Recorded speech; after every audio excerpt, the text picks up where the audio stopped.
Aggressive is quick, and by golly, Lumi, he normally is quick with his reactions. They're not going to be able to lock that Ember down, so he'll be free to do whatever he pleases. XC rushing forward. Fissure, a bit of an air ball there. The Grave is committed quite early onto this. A single enchant Tota will prevent that TP, and Jules will go down. Mineski just looking discombobulated. The early game plan didn't work out, and now it seems like they're struggling to figure out what do they do. This team is the one that should be on the aggression, should be 5-manning, but in fact, they're being forced to sit back and play reactionary Dota. How's our Tusk doing in terms of item purchase? What exactly is he going for? Looks like he's going to try to get the mech. Which I definitely like mech for their draft. I'm just worried about their lack of catch. Right, so I was thinking maybe a Blink Dagger would have been a little bit more helpful to the team. That's the interesting thing, is they need lockdown for Ember, but they also want to be able to fight behind the Huskar and keep on pushing. So they may have to transition here, but I mean, do you really want to be split pushing and trying to go late game against, first of all, this team fight, secondly, an Ember when you have no catch? Well, I don't think they can, sticky predicament. I mean, with that said, though, we did see that one random river fight where Mineski got 2-3 kills from there, and they were able to... They need those, like, chaotic fights. Yeah, they do. So I don't think they're seeking any chaotic fights right now because it is daytime, but in a couple minutes, I think they have the last shot in the game. Like, they have to make this third night work. And here we go. A Rainbow sort of a TP coming up top, and Jesse Vash need to get the hell out of there. Now you see me, now you don't. I'm back again, and they will find Jesse Vash off in the trees. Enchant Totem not going to connect. He gets the rest of the team out. On the back line, though. But on the back line side, that's obviously a dead Night Stalker. And Q now trying to finish off Ryo. Wait, he's not dead yet. I mean, he is dead. It's just a matter of slowly poking him down, and he will eventually fall. All right. But the rest of the team gets out. So I think all things considered, not too shabby there. He's trying to go Midas, it looks like. Could have had his treads already if he wanted it. I mean, maybe that is the play. Maybe Mineski needs a little good old T-Bin Dota. You know, just get 3 Midases, a Battle Fury, and a Radiance. Wait, who's going for Midas? Night Stalker. Okay, well, that's more or less a catch-up Midas. Yeah, that's. I like the Midas on him. I'm almost wondering if they should just triple down on this. I don't think so. I think it's tough. You don't want to play CDEC late game, but you're also not winning right now. So if you're the Huskar, Mineski in a pickle. Okay, think of this situation, right? If Huskar finishes the BKB, let's say in about 2-3 minutes, what exactly is he working on? Is he working on BKB? Okay, either that or the Halberd. Halberd. Okay. No, it's gonna be Halberd. It looks like. The thing is, I feel like you could disarm one person, but it feels like CDEC damage comes in multiple sources, right? You have Iron Shell that you can't really do too much about. Viper doesn't really care about being disarmed too much, and then you have the Ember Spirit. I feel like BKB is exactly what you need to jump into the squishy backline of CDEC and just go to work. Yeah. I don't know what Halberd does for you. Evasion later on will be really good against Ember, but it ain't good now. At this point, it's not physical damage that's killing you. So actually, I completely agree with you. I think BKB probably the better pickup. Still, there's Winter's Curse and Viper Strike, so it's by no means like you get a BKB, you just win the game outright, but it at least helps. This Cuckoo jumps in and, well, almost gets blown up. Beautiful Grave coming out. Okay. And the 2-hero shackle. That's the Raging Potato that Mineski were looking for. Can he get out, though, is the question. Shadowblade scurries for the hills. Cuckoo, the big man in front. Eventually, the troll will fall, and now Mineski scatter backwards. Jesse Vash, where you going, buddy? Come back. I have a little bit of pain for you as well. No more lockdown. It looks like XZ. I think the vacuum was cooling down there and won't be able to get him in the end. But even with the beautiful 2-hero shackle, they still lose their Huskar and the perfectly timed Grave, and they get nothing out of it. They also lose the tower, mind you. So things not looking too great here. That's the other thing for Mineski is I think they really want to try to fight around the big cooldowns, mainly Winter's Curse. But when you lose your key Huskar to start the fight, by the time he respawns, it's going to be up. Yeah, even though CDEC's not exactly excellent at pushing, meanwhile, it looks like Aggressive picks up a solo kill on the mid lane, and he's even go for more. It looks like he just jumped back out. But all of this is creating space for the push at bottom. Yeah, how did he just dive? I guess he must have just dove the lane. They don't even have a ward or anything. Yeah, I think he BOTs in there and went to work. And yeah, you're right. He did commit the BOT. So very nicely played. And they'll get the tower while this is going on. Aggressive. You see, they saw the Ember very early. That was what, first overall pick, I think? Yes, it was. You see Ember very early. You know what you're up against. So you can't say that Mineski got caught off guard by the pick. But they are also getting punished here as the game moves along. I think they really got caught off by their own inability to snowball.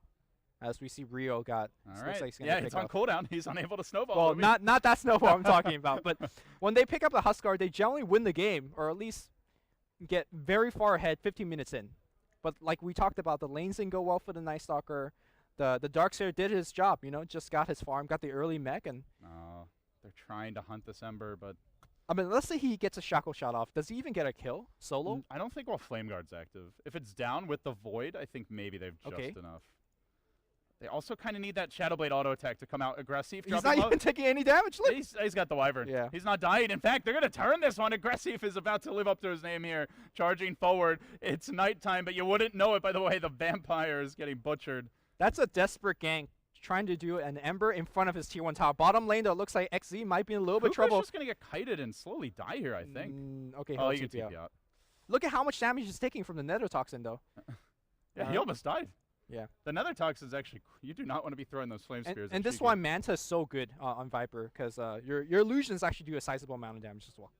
Yeah, and it removes the Night Stalker silence. You can potentially just dodge the life break even if your time's absolutely perfect, but even just for the confusion in fights makes a big difference. As once again, Bimbo on the hunt. Fortunately for him, no vision. He's going to shackle aggressive. He just says, screw it. I'm going in on him, but Focus Fire's cooling down. Can they kill aggressive this time? No. Slate of Fist. Remnant tries to run the spear. It's going to be enough. He sticks up a Remnant again. It looks like he should survive. The Fire Remnant, or rather the Flame Guard blocking all the burning spears damage as it is magic. So he's able to tank through it, though it took almost the entire kit and caboodle, and Cuckoo will get clubbed down by Garter. Shackles there, but no follow-up whatsoever. A very desperate fight by Mineski, and they're fighting with an even number, actually a numbers advantage. There was one bottom just arriving, the Wyvern, and the Darkseer wasn't even there for the fight. 3v4 Lumi, they had the jump, they still lose the fight. Yeah, I think he turned off his armlet, and right when he wanted to turn it back on, Echo Slam came in. So very well placed by Earthshaker, trying to get that kill.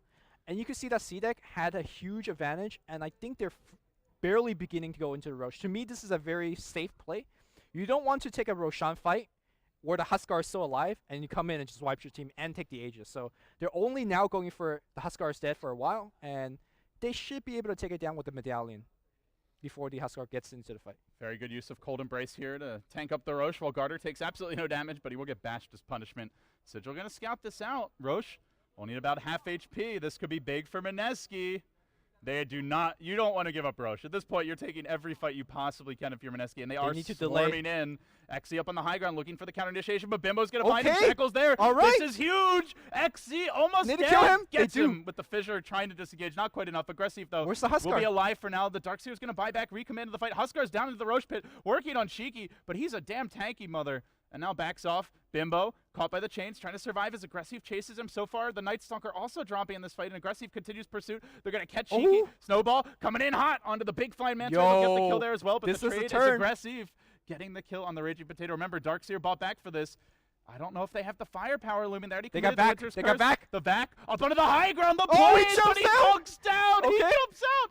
The half-court dunks from Cuckoo gets the kill. All right. Yan. LD, remember I said it's so dangerous to go for Roshan when Huskar is dead, and he was dead for a while, but man, they took too long. Yeah, they took too Cuckoo long. With the huge Oh, plays, he gets but they're not bashed. done yet. Aggressive. Okay. Can you get the Aegis? The He's Aegis chained. is on the ground. Oh, he was All right, chained, but they okay. didn't have anyone to jump in. Yo, Good effort. Snowball on the high ground. They find the Winter Wyvern. Can we get the jump dunk on the high ground? No, he's flying over. He's working on aggressive to heal bomb, doing so much damage. There's the Winter Cold Embrace, but it ain't mattering against the Flame Spears. He's doing so much damage trying to juke. And the fire, will he burn him down? He's dead. Got him.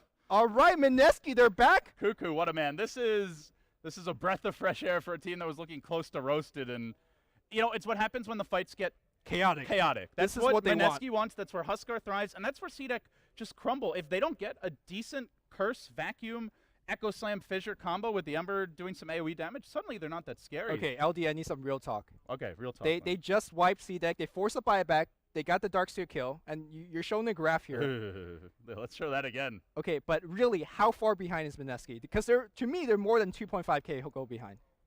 I think they're okay for now, but they have to get something done with this Aegis. Just sitting on this Aegis and not farm and just purely farming, it's not really a viable long-term solution in my eyes, because eventually Ember will get an MKB. Right now he's gone Crystallis, so it's a little while. Maybe they can take this one Aegis. I'd say take the tier 1 top, maybe pressure one of the tier 2s or try to take that down. But the next Aegis for sure has to be with the one where they get high ground, barring CDEC throwing the game. It gets to that point where you push high ground and 5